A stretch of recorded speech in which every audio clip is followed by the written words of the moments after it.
दोस्तों, हम कज़ाकिस्तान का बॉर्डर क्रॉस कर चुके हैं और इस वक्त कज़ाकिस्तान की धरती पे खड़े हैं। मेरे पीछे आप देख सकते हैं कज़ाकिस्तान का वो ग्रीन लाइट्स, उसमें लिपटा हुआ वो बॉर्डर, शायद आपको थोड़ा थोड़ा नज़र आ रहा हो। आज मैं सिर्फ कज़ाकिस्तान की बात नहीं करूँगा। कज़ाकिस्तान बॉर्डर क्रॉस करने में हमें 10 घंटे से भी ज़्यादा का समय लगा आज।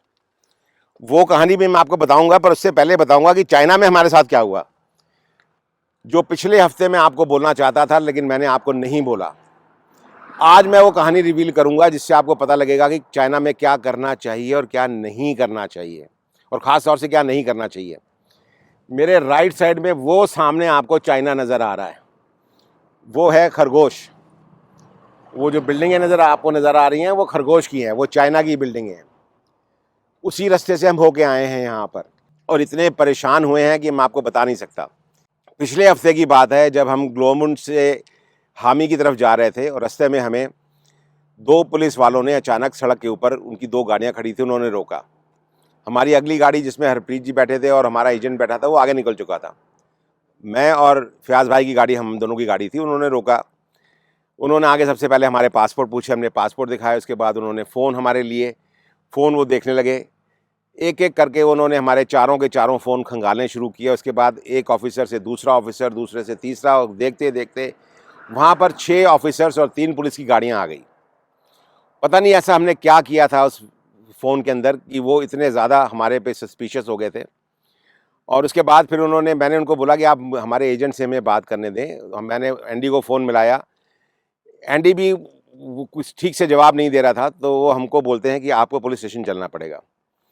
और जब भी सड़क पे पुलिस वाले आपको रोकते हैं और उसके बाद आपको पुलिस स्टेशन लेके जाते हैं, इसका मतलब कुछ ना कुछ बात सीरियस और ख़राब है।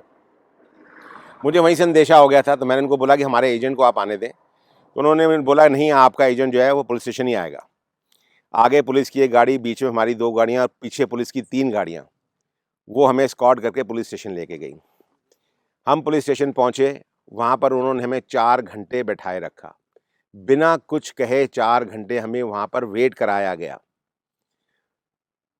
जब मैं वहाँ पहुँचा तो मुझे अंदाज़ा हो गया था कि यहाँ पर कुछ ना कुछ ऐसा हुआ है कि जो ये सोच रहे हैं कि इनके हाथ में एक बहुत बड़ी फ़िश लगी है और ये कुछ ना कुछ इससे निकालेंगे। मुझे बहुत दर्द हो रहा था कमर में और मेरे को नींद भी आ रही थी, तो मैं वहाँ पर तकरीबन सो ही गया था। So they wanted to study our body language कि क्या है, ये घबराए हुए हैं कि नहीं हैं। और हम सब लोग, मिसेस फ़याज़, मिस्टर फ़याज़, मैं, हरप्रीत जी, मोहित, हम सब वहाँ बैठे रहे। 4 घंटे के बाद एक लड़की आई, इंटरप्रेटर, और उसके साथ एक लड़का था जो कि कंप्यूटर स्पेशलिस्ट था। उन्होंने सारी गाड़ी हमारियाँ, जो दोनों की दोनों गाड़ियाँ खंगाली, एक-एक सामान, एक-एक चीज़ निकाली।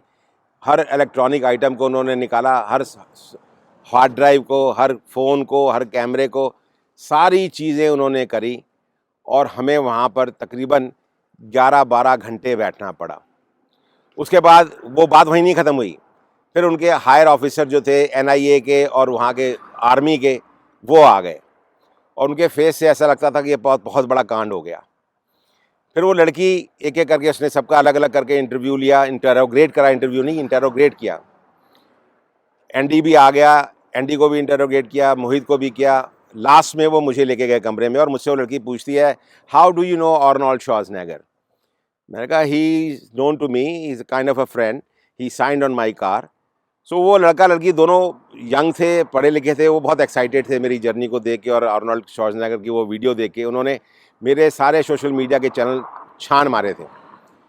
फिर उन्होंने मुझसे पूछा कि भई आपने ये आर्मी वालों की फ़ोटो क्यों ली?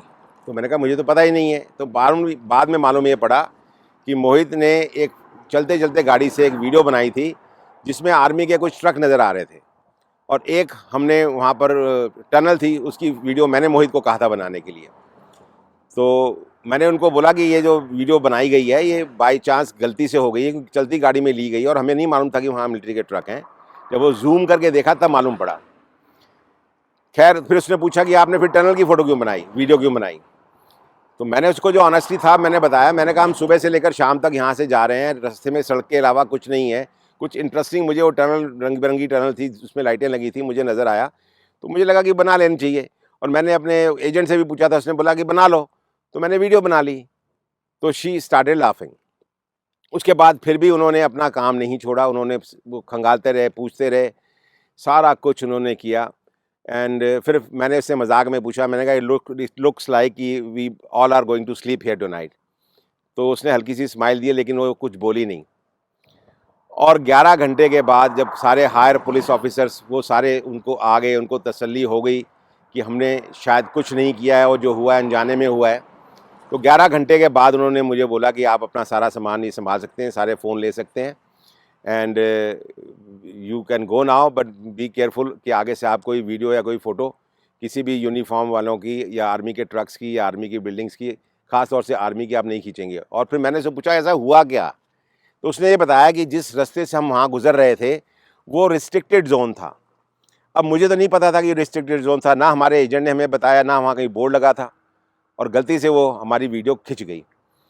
तो ये तो था वहाँ का हाल जो हमारे साथ हुआ। और वो 11 घंटे ऐसी ग्रिलिंग हमारी हुई, सबकी मेंटली हिरासमेंट इतना ज़्यादा था कि आप अंदाज़ा नहीं लगा सकते हैं। लेकिन we never lost our patience and finally we were the winner, और हम विजेता के रूप में बाहर निकले। बाहर आए उसके बाद जब हम होटल पहुँचे तो हमने चैन की सांस ली। लेकिन वो सब कुछ वहाँ भी नहीं ख़त्म हुआ। आज फिर एक नया तमाशा हुआ। आज जब हम कज़ाकिस्तान बॉर्डर के लिए निकले वहाँ से, अपने जिस शहर में हम रुके हुए थे, और जब बॉर्डर पे ऊपर हम आए तो इमिग्रेशन पे और कस्टम्स से वहाँ पर 2 लाइन्स होती हैं, एक ड्राइवर्स के लिए और एक पैसेंजर्स के लिए। तो मैं गाड़ी में बैठा हुआ था, उसके बाद वो आए, आगे हरप्रीत जी की गाड़ी खड़ी थी, पीछे फयाज़ भाई की गाड़ी खड़ी थी, उनकी मैडम और वो क्योंकि पैसेंजर में आती हैं, और मोहित और जो एंडी था हमारा एजेंट, वो सारे जा चुके थे उस साइड से दूसरी साइड से इमिग्रेशन के लिए। और वो बंदे आए, वो जो पुलिस ऑफिसर थे, उन्होंने देखना शुरू किया और झंडे लगे थे हमारी गाड़ी के ऊपर, फ्लैग्स। तो जब वो उन्होंने देखे तो उन्होंने कुछ 2-3 झंडों पे पॉइंट आउट किया। मैं गाड़ी में बैठा था, मुझे नज़र नहीं आया। एंडी आया तो मैंने उससे पूछा क्या हुआ, उन्होंने बोला कि कुछ चीज़ों पे इनको ऑब्जेक्शन है। तो बाद में ये मालूम हुआ कि वहाँ पर ताइवान का झंडा लगा हुआ था जिस पे उनको ऑब्जेक्शन था। और मैं बार बार एंडी को बोल रहा हूँ कि भाई अगर किसी झंडे पे ऑब्जेक्शन है हम उसको हटा देते हैं। वो भी बेवकूफ़, कुछ वहाँ पर बोले नहीं। मैंने उसको बोला कि why don't you tell them कि भाई अगर उनको झंडों से प्रॉब्लम है तो हम हटा देते हैं झंडे। फाइनली मैं उतर के गया और मैंने उनको बोला, तो फिर उन्होंने कहा कि can you take this off? I said yes. मैंने 2-2 झंडे हमारी दोनों गाड़ियों पे ताइवान के लगे थे, मैंने निकाल के उनको उनके हाथ में पकड़ाए, स्टिकर थे वो। और उसके बाद ये सारा काम भी जो था तकरीबन 6 घंटे तक चला, एक के बाद एक, दूसरा, तीसरा, चौथा, 5, 6 जो ऑफिसर्स आ गए, उन्होंने फ़ोटो खींचनी शुरू कर दी और क्या क्या नहीं हुआ। उसके बाद फिर कस्टम का बवेला अलग से, सामान उतारो, ले जाओ, इधर करो, उधर करो, सारा सामान उन्होंने खोला पोला, सारे अटैचियाँ अंदर ले आके हमने दोबारा वहाँ स्कैन कराई, तो सारा कुछ चलता रहा। और उससे हम इतने ज़्यादा पेस्ड ऑफ थे कि मैं आपको बता नहीं सकता। और मैं किसी को भी ये नहीं कहूँगा कि वो चाइना के थ्रू होके जाए, और ख़ास तौर से इस रूट से तो कभी नहीं जाए। जाना है तो मेरे पास एक अल्टरनेटिव रूट है जिसमें ना आपको ग्रुप वीज़ा की ज़रूरत है, आप नॉर्मल वीज़ा लेके जा सकते हैं, और आप जो मेनलैंड चाइना है उस पे उसके थ्रू जा सकते हैं। तो जो लोग चाइना जाना चाहते हैं और यूरोप जाना चाहते हैं, मुझसे संपर्क करें, मैं आपको बेस्ट ऑफ़र दूंगा और बेस्ट आइटनरी दूंगा। खैर एनीवे, ये तो बिज़नेस की बातें हैं। और आज हमें जो 9-10 घंटे लगे हैं उसकी वजह यही थी कि वहाँ पर चाइना में हमें जो झंडे करके जो हमारा इशू हुआ, और उसके बाद जो टीम थी अंदर, उनको ये नहीं मालूम था कि वो नई टीम थी। बाद में मालूम पड़ा कि भाई इमिग्रेशन जो है वो कस्टम्स की, और कस्टम जो है वो ड्राइवर की अलग होगी और उसकी अलग होगी, पैसेंजर की अलग होगी। तो वो हमें पैसेंजर की तरह हॉल में ले गए। एनीवे कर करा के उन्होंने फिर हमें जब जाने दिया और हम पहुँचे कज़ाकिस्तान। यहाँ बिल्कुल ठीक उसके उल्टा था। यहाँ लोग इतने ज़्यादा फ्रेंडली थे, कितने ज़्यादा फ्रेंडली थे मैं आपको बता नहीं सकता। उन्होंने हमारे साथ फ़ोटो खिंचवाई, हमें अपने वहाँ ऑफिस में अंदर ले गए, जो ऑफिसर्स थे वहाँ पर उन्होंने हमारी गाड़ी के ऊपर साइन करे, और ऐसा बहुत कुछ था। बहुत प्यार, बहुत इज़्ज़त, बहुत मान। वहाँ के ऑफिसर्स ने मेरा इंस्टा और सारे जो सोशल मीडिया थे वो सारे सब्सक्राइब करे, और बड़े ही प्यार से हमें बिना किसी दुख तकलीफ़, किसी दिक्कत दिए हुए, वहाँ पर टाइम ज़रूर थोड़ा बहुत लगा, 1-2 घंटे हमें लगे क्योंकि ट्रैफिक बहुत ज़्यादा था, और ज़्यादा टाइम हमें 7-8 घंटे वहाँ पर चाइना बॉर्डर पे लगे। और उसके बाद हम आपके सामने हैं, बॉर्डर क्रॉस कर चुके हैं और कज़ाकिस्तान की धरती पे खड़े हैं। तो ये जो जर्नी है जिसको हम बोलते हैं जर्नी ऑन रोड है, ये जो रोड की जो जर्नी है ये बड़ी अनप्रिडिक्टेबल होती है। हमने अभी तक होटल नहीं बुक कराया अलमाटी में, कौन सा होटल मिलेगा, कहाँ जाएंगे, कहाँ ठहरेंगे, कुछ नहीं पता। लेकिन जितना कुछ हुआ उसके बाद हमें ये लगा कि वी आर द विनर।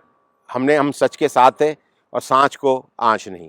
तो दोस्तों, आप भी जब इस रूट पे आएँ तो मेरी ये सारी जो मैंने आपको बातें बताई हैं इनको याद रखें और गांठ बांध लें। अगर चाइना जाना हो तो एक बार मुझसे पूछ के जाएं। Thank you.